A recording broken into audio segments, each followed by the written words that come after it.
Vous et moi, frères et sœurs en Christ, nous pouvons vivre dans la puissance de la résurrection du Seigneur Jésus, avec un corps malade et avec une nature humaine très pauvre. Oui, la puissance de sa résurrection peut triompher de tant de choses. Au-dessus de tout cet arrière-plan naturel peut se trouver la puissance de sa résurrection. Il nous faut dire au sujet de certains croyants, oui, vous savez, il est si faible physiquement, il sait ce qu'est la maladie. Mais regardez ce que le Seigneur lui permet d'accomplir. C'est un miracle de voir comment son travail peut être fait. Il devrait être mort depuis longtemps, mais il continue. Cependant, ce n'est pas dans sa propre force. Il y a une autre force qui triomphe de sa faiblesse. Paul a dit, lorsque je suis faible, c'est alors que je suis fort. 2 Corinthiens 12, 10. La puissance de la résurrection de Christ triomphait de sa faiblesse. Il dit, je me glorifierai donc plus volontiers de mes faiblesses afin que la force de Christ habite en moi. 2 Corinthiens 12, 9.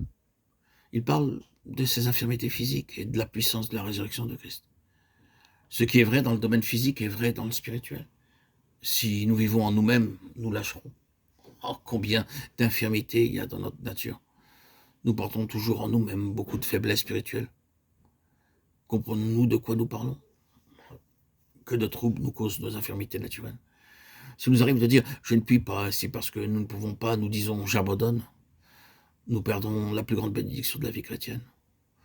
Pensons à tout ce que l'apôtre Paul a dû accomplir et supporter. Ce fut une vie terrible que la sienne, à un certain point de vue.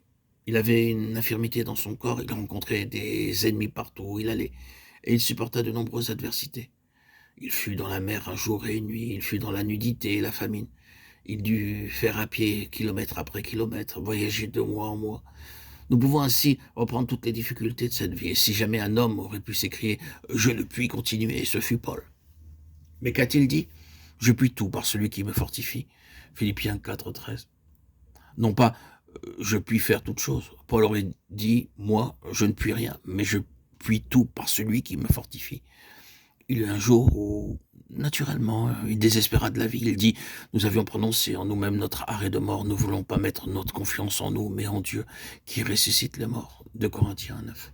Lazare était absolument sans espoir et sans puissance. Il ne pouvait faire rien. Et c'est ce que nous sommes naturellement.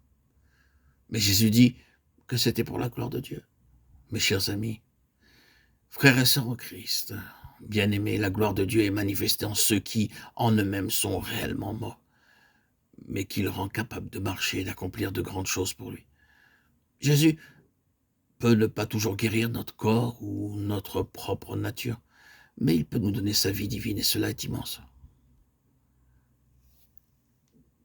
Peut-être avons-nous entendu parler du grand serviteur de Dieu, le docteur Simpson.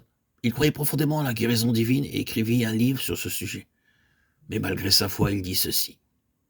Afin que vous ne me preniez pas sur ma position, je ne dis pas que chacun doit être guéri, mais je dis que chacun peut connaître la vie divine, qui est infiniment plus que la vie naturelle.